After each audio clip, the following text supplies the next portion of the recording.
I went to work there in July of 1965, and very soon after I was there, probably like the second or third day maybe, Millie Gussie or one of the other casting people said, "Come here, I want you to look at this." And they had a huge, a really big, thick, black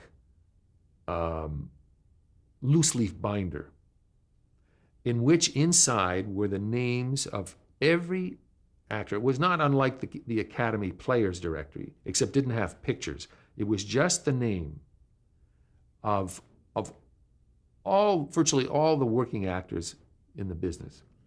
But on some of the names, they were printed in red, and some of the names had a red asterisk beside them. And this, of course, still had to do with the blacklist. And there were a lot of names at a very,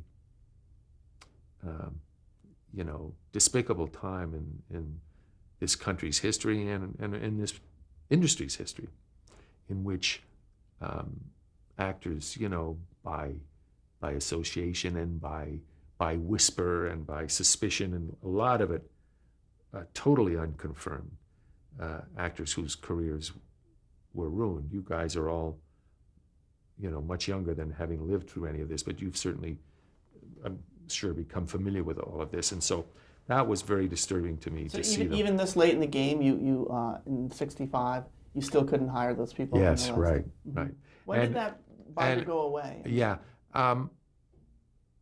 as I recall, it was in the waning days of that particular situation. But it seems to me that for several of the years, I was at Screen Gems for about a total of 4.5 or 5 years, 4 years, 4.5, let's say. And for a good portion of it, those names were still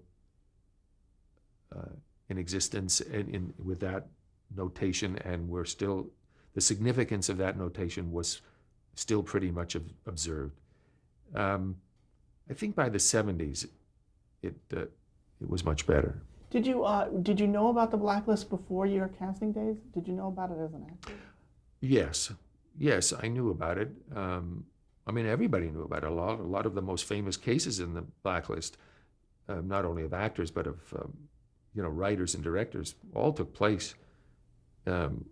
What is it in the early and mid '50s? So that this was 10 years later. So I certainly knew about it, but of course during those years I had been too young to have any kind of communist leanings, even if I'd known what any of it was about. I mean, I was of an age that where that was non-existent. So I knew that as an actor that I didn't have anything to be concerned about.